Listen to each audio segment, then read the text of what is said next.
Hello दोस्तों, तो आज हम देखने वाले हैं एपिसोड 26 ऑफ जेन ज़ी, जिसके शुरुआत में रेंटियान का नाना उसके लिए खाना लेकर जाता है और कहता है पहले तुम खाना खाओ। तो वो कहता है मुझे भूख नहीं है और एक्सरसाइज करने लग जाता है। तो वो कहता है बात क्या है, तुम इतने नाराज क्यों हो? तो वो कहता है कुछ नहीं। तो वो कहता है अच्छा तो तुम बीमार हो, दिखाओ क्या हुआ है तुम्हें। तो वो कहता है नाना मैं बिल्कुल ठीक हूँ। तो उसका नाना कहता है चलो पहले तुम खाना खाओ, देखो सुनताओ ने तुम्हारी सारी फेवरेट चीजें पैक की हैं, जल्दी आ जाओ। देन वो खाना स्टार्ट कर देता है। तो उसका नाना कहता है अच्छा तो ये उस लड़की के बारे में है ना, तुम उस लड़की के बारे में ही सोच रहे हो ना। तो वो कहता है डैड ये वो मैटर नहीं है। तो वो कहता है अच्छा तो तुमने अपनी मोम को बताया उस लड़की के बारे में? तो वो कहता है नहीं, मोम ये प्रपोजल एक्सेप्ट नहीं करेंगी। तो वो कहता है तो तुम्हें ऐसी लड़की ढूंढने की क्या जरूरत थी, तुम्हें ऐसी लड़की ढूंढनी चाहिए जो तुम्हारे साथ रही तो वो अच्छी भी लगे, और वैसे भी तुम्हारी मोम को वो लड़की बिल्कुल भी पसंद नहीं है ना। तो वो कहता है कोई बात नहीं, मैं हमेशा सिंगल ही रहूंगा। तो उसका नाना कहता है वैसे भी तुम्हारी मोम को समझाना बहुत मुश्किल है। देन उसका नाना उसकी नानी के पास जाता है और कहता है मैंने कंफर्म कर लिया है, हमारे नाती को वही लड़की पसंद है। तो उसकी नानी कहती है देख लेना, उसकी मम्मी बिल्कुल एक्सेप्ट नहीं करेगी, और वैसे भी रेंटियान को वो लड़की क्या ही पसंद है। तो वो कहता है अब उसे वो पसंद है तो हम क्या कर सकते हैं, अगर उसे वो लड़की नहीं मिली तो वो कहती है नहीं मिली तो नहीं मिली, अब वो राजकुमार थोड़ी है। उसी साइड हम देखते हैं सोंग को जो कि गाना गा रही होती है। तो डॉक्टर कहता है अरे वाह आज तो बड़ी खुश लग रही है। तो वो कहती है हाँ मेरी बात सुन, तुम रेंटियान के अंकल को यहाँ पर डिनर के लिए बुला लो ओके, और साथ में उसकी बेटी को भी इन्वाइट कर देना, मिंग मिंग को। देन हम उनके रिश्ते के बारे में बातें कर लेंगे। तो वो कहता है पहले तुम रेंटियान से तो पूछ लो क्या वो ये रिश्ता मंजूर भी करेगा। तो वो कहती है तुम ठीक कह रही हो, मुझे पूछना चाहिए। देन वो उससे पूछ रही होती है। तो वो कहता है मोम मैंने आपसे कहा ना कि मुझे उनसे नहीं मिलना है और मुझे सिर्फ वही लड़की पसंद है। तो सोंग को बहुत बुरा लगता है कि वो उसकी पसंद से शादी नहीं करना चाहता है। नेक्स्ट डे हम देखते हैं शानदाओ को, जिसके पास आता है ली क्वान, मीन्स उसने बुलाया था। तो वो पूछता है ली क्वान मुझे पता है कि तुम टीसीएम क्लासेस नहीं ले रहे हो और तुम वहाँ पर काम क्यों कर रहे हो, क्योंकि तुम्हारी फैमिली कंडीशन सही नहीं है ना, क्योंकि तुम्हें फाइनेंशियल प्रॉब्लम है ना, तुम मुझे बता सकते हो। तो लाइक वो थोड़ा सा नर्वस हो जाता है, उसे शर्म आ रही होती है। तो वो कहता है अरे तुम शर्मा क्यों रही हो, इसमें शर्माने वाली बात क्या है। अच्छा मैं तुम्हें अपने बारे में बताता हूँ, तब मैं तुम्हारी उम्र का था ना तो मेरी तुमसे बुरी कंडीशन थी, मेरे पास खाने तक के पैसे नहीं थे, और जिस लड़की को मैं पसंद करता था उससे मैं आज तक पूछ ही नहीं पाया, क्योंकि मुझे पैसों की प्रॉब्लम थी और मुझे ये डर था कहीं वो मना ना कर दे। तो अभी लीक्वान शिंग के बारे में सोचता है, मीन्स उसे लाइक करता है ना इसीलिए। देन चांदा उसे ऑफर करता है कि मिस जैंग बहुत अच्छे इंसान है, तुम्हें तो पता ही है, और तुम उनसे मिल भी चुके हो, तो इस फुट मसाज में इतने पैसे नहीं है, इसीलिए तुम फार्मिंग के लिए वहाँ पर जा सकते हो, वहाँ पर तुम्हें अच्छे खासे पैसे भी मिलेंगे और तुम टीसीएम क्लासेस भी अच्छे से ज्वाइन कर पाओगे। तो वो कहता है मास्टर मेरी फैमिली की कंडीशन बहुत बेकार है, मेरा छोटा भाई है वो स्कूल जाता है, उसकी सारी जिम्मेदारी मेरे ऊपर है, और आजकल तो मेरे पिता भी बहुत बीमार रहते हैं, इसलिए आपने मुझे ये ऑफर दिया, मुझे बड़ी खुशी हुई, लेकिन मुझे ये डर है कहीं मैं वहाँ पर कुछ गलती ना कर दूं, क्योंकि मैं रेंटियान की तरह परफेक्ट नहीं हूं ना। तो वो कहता है तुम बहुत ही अच्छे लड़के हो, तुम्हें खुद पर कॉन्फिडेंस होना चाहिए और कोई भी गलती नहीं होगी, तुम खुद पर विश्वास रखो ओके। तो वो कहता है वैसे मेरे कोई कॉन्टैक्ट भी नहीं है, अगर मुझसे कोई गलती हो तो मैं ठीक करवा सकूँ। तो वो कहता है मेरे भी कॉन्टैक्ट नहीं थे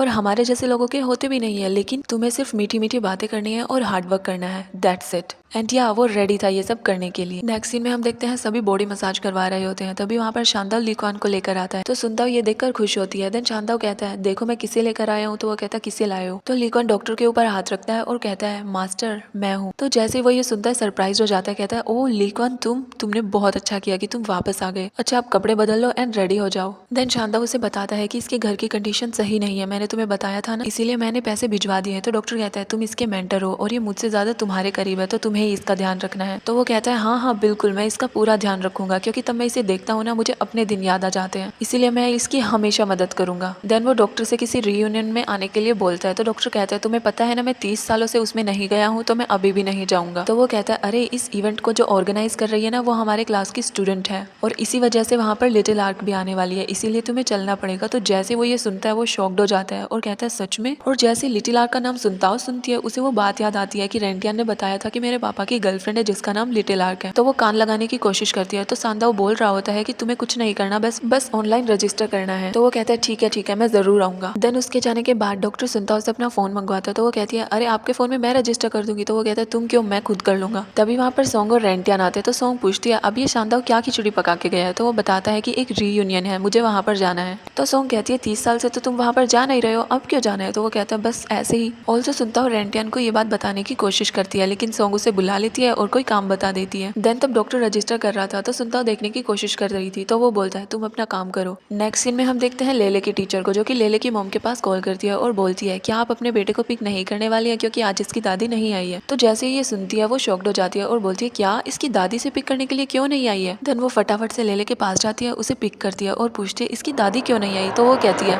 एक्चुअली मैंने पहले उन्हीं के पास कॉल किया था, लेकिन उन्होंने उठाया नहीं, इसलिए मैंने आपके पास कॉल किया। तो वो कहती है अच्छा तो मैं उनके पास कॉल करती हूँ। देन वो उसके पास कॉल करती है। उसी साइड हम लेले की दादी को देखते हैं, जो कि डॉक्टर से बहस कर रही होती है कि पहले हमारे पेशेंट का इलाज कीजिए, ये है वो है, और डॉक्टर बोल रहा होता है कि अभी सीट ही नहीं है। देन तब वो कॉल पिक करती है तो लेले की मोम पूछती है आज आप इसे पिक करने के लिए क्यों नहीं आई। तो वो बताती है आज लेले के दादाजी का एक्सीडेंट हो गया इसलिए मैं हॉस्पिटल आई हूँ। तो ये सुनकर वो शॉक्ड हो जाती है और कहती है क्या, तो मैं लेले को लेकर अभी वहाँ पर आती हूँ। नहीं नहीं, तुम्हें आने की कोई जरूरत नहीं है, वैसे डॉक्टर्स बोल रहे हैं कि यहाँ पर सीट नहीं है और उनका ट्रीटमेंट करने में बहुत देरी कर रहे हैं, वैसे भी उन्हें डीप चोट आई है। तो वो कहती है आप मना मत कीजिए, मैं लेले को लेकर अभी आती हूँ। तो वो कहती है नहीं नहीं, फिर मुझे तुम्हारी भी देखभाल करनी पड़ेगी और मैं ये नहीं कर पाऊंगी। उसी साइड हम देखते हैं रेंटियान और सुनताओ को। तो सुनताओ बोल रही होती है तुम फोन में क्या देख रहे हो और तुम इतने दुखी क्यों हो। तो वो कहता है तुम्हें मेरा फोन चेक करने की कोई जरूरत नहीं है, मैं सिर्फ ये चेक कर रहा था कि शुमेंग का कोई मैसेज आया है या नहीं, ना ही वो मेरे मैसेज का कोई रिप्लाई कर रही है और मुझे उसकी चिंता हो रही है। तो शुमेंग कहती है तुम सही कह रहे हो, अगर उसके घर वालों ने उसे फिर से कैद करके रख दिया तो वैसे मेरे पास एक प्लान है कि हम शुमेंग को वापस ला सकते हैं। तो वो कहता है हाँ जल्दी बताओ। तो वो कहती है पहले तुम लिटिल आर्क का सीक्रेट बताओगे। तो वो कहता है अगर मुझे तुम्हारा प्लान वैलिड लगा तभी बताऊंगी, तो पहले तुम अपना प्लान बताओ देन मैं अपना सीक्रेट बताऊंगा। देन वो बताती है कि हम एक पार्टी ऑर्गेनाइज करवा लेते हैं, देन तुम उसके घर जाना और उसे भगा के कहीं ले जाना। तो वो कहता है वैसे आइडिया अच्छा है, अच्छा तो फिर तुम अपना सीक्रेट बताओ। तो वो कहता है वैसे तुम उस पार्टी में मत आना, और ये कह के वो वहां से चला जाता है। लाइक कुछ भी प्लान बता रही है। नेक्स्ट सीन में हम देखते हैं लेले की मॉम पहुंच चुकी थी हॉस्पिटल। तो उसकी दादी से देखकर बोलती है तुम्हें यहाँ आने की क्या जरूरत थी। देन पहले तो वो लेले के दादाजी से मिलती है और बोलती है यहाँ पे तो बहुत कचर पचर हो रही है, मीन्स वहाँ पे बहुत सारे पेशेंट थे। तो वो बाहर आती है और डॉक्टर के पास कॉल करती है फेवर के लिए। देन उसे फाइनली एक सेपरेट रूम मिल चुका था। फिर उससे बताती है कि मैंने केयर टेकर को रख दिया है और खाने के लिए मैंने एक हफ्ते की फीस भर दी है, तो आप कैंटीन में जाके खाना खा लेना और कोई जरूरत हो तो मुझे तुरंत कॉल कर देना, अभी मैं गर्म पानी लेकर आती हूँ। देन तब वो वापस आती है तो वो सुनती है कि लेले की दादी बोल रही है कि वो हमारी अब बहू नहीं रही है, तो वो हमारे लिए ये सब क्यों कर रही है, ये सब करने की क्या जरूरत है। देन वो एंटर करती है और बोलती है अभी लेले बहुत छोटा है इसलिए मुझे आपकी सेवा करनी पड़ेगी और यही वजह है कि मैं आपकी सेवा कर रही हूँ, और हाँ कोई जरूरत हो तो मुझे कॉल कर देना। और ये कह के वो वहाँ से चली जाती है। तो साइड में बैठा हुआ पेशेंट बोलता है तुम्हारे बेटे ने बहुत ही बड़ी चीज गवा दी है। ऑल्सो लेले का दादा भी कहता है तुम्हारे बेटे ने हीरे जैसी बहू गवा दी है। तो वो कहती है तुम तो चुप ही करो। नेक्स्ट सीन में हम देखते हैं जियांगशु 300 साल पुरानी टाइल्स ढूंढकर ले आ चुकी थी। ऑल्सो उन्होंने उसका टेस्ट भी करवा लिया था और रिपोर्ट ये बोल रही थी कि वो 300 साल से भी ज्यादा पुरानी टाइल्स हैं। तो वो सभी उसके बारे में ही डिस्कस कर रहे थे कि ये तो बहुत पुरानी टाइल्स है, इससे तो दवाई बनानी चाहिए, ये बहुत इंपॉर्टेंट है वगैरह वगैरह। नेक्स्ट सीन में तो वो उससे मेडिसिन बनाने के लिए रेडी होते हैं। तो वो बोलते हैं इसके लिए तो हमें सुसु भी चाहिए होगा। तो सुनता वो कहती है हाँ तो तुम तीनों हो ना। तो शियान कहता है मैं ये बिल्कुल नहीं कर सकता। देन वो लीकवान की साइड देखती है तो वो कहता है मुझे मत देखो। तो वो सभी रेंटियान की साइड देखने लग जाते हैं। तो वो कहता है मैं ये बिल्कुल नहीं करने वाला हूँ, मुझे ऐसे देखने की कोई जरूरत नहीं है, हाँ हम किसी और से ये मांग सकते हैं। और वो ये कह के भाग जाते हैं। तो सुनता वो कहती है हेल्दी पर्सन का लेके आना है, ये नहीं है किसी राह चलते का ही सुसु मांग लो। देन वो डॉक्टर से बताती है कि 300 साल पुरानी टाइल्स मिल चुकी है, अब आपका क्या हाल होगा। तो डॉक्टर फटाफट से गेट बंद करता है। ऑल्सो शॉक्ड भी हो जाता है और कहता है ये कैसे पॉसिबल है। देन सुनता वो टाइल्स निकालती है, ऑल्सो उसे रिपोर्ट भी दिखाती है, मीन्स दोनों रिपोर्ट दिखाती है और कहती है ये बिल्कुल श्योर है कि ये 300 साल पुरानी ही है, अब आप क्या करोगे। तो वो उन टाइल्स को देख रहा था, रिपोर्ट्स को देख रहा था बार बार, मीन्स उसे यकीन नहीं हो रहा था और बोल रहा था ये कैसे हो सकता है, जियांगशु तो पक्की निकली, उसने अपना काम सच में कर दिया, लेकिन अब मैं क्या करूंगा। देन सुनता वो कहती है आपकी इज्जत दाव पे है, अगर सभी को पता चल गया ना कि आपने झूठ बोला तो आपको कोई भी डॉक्टर नहीं मानेगा, आप किसी के आइडल नहीं रहेंगे, तो बताइए अब आप क्या करने वाले हो। तो वो कहता है तुम बताओ क्या करूँ। तो वो कहती है यही तो मैं आपसे पूछ रही हूँ, क्या करोगे आप। देन वो कहता है जो भी करना है अब तुम्हें ही करना पड़ेगा, हमें ये टाइल्स चेंज करनी होगी। तो वो कहती है हाँ ये काम मैं कर दूंगी और ये बात किसी को ना पता चलने पाए। तो वो कहती है नहीं नहीं किसी को नहीं पता चलेगी, अब जल्दी इन टाइल्स को डालिए, मैं अपना काम करके आती। तो वो फटाफट से टाइल्स लेकर जाती है। नेक्स्ट सीन में वो किसी का सुसु लेकर आ चुके थे और सुनताओ और शियान लड़ाई कर रहे थे कि टाइल्स वो भिगोएगा, टाइल्स वो भिगोएगा। तो सुनताओ कहती है इस टाइम पेशेंट की लाइन लगी हुई है इसलिए तुम सबको बाहर जाना चाहिए, मैं ये कर लूंगी ना। तो शियान कहता है नहीं मुझे मेडिसिन खुद बनानी है तो मुझे बनाने दो ना। देन सुनताओ कहती है अच्छा ठीक है, यहाँ पर मैं रहूंगी और क्लास का लीडर रहेगा और यहाँ पर कोई नहीं रहेगा, हम दोनों ये काम कर लेंगे। तो रेंटियान, लीक्वान, मिस शिया ये सभी बाहर चले जाते हैं। तो सुनताओ फटाफट से दरवाजा बंद करने के लिए बोलती है और तो वो मेडिसिन बनाने के लिए रेडी होते हैं। तो सुनताओ कहती है मैं तुम्हें एक बात बताना चाहती हूँ लेकिन तुम प्रॉमिस करो ये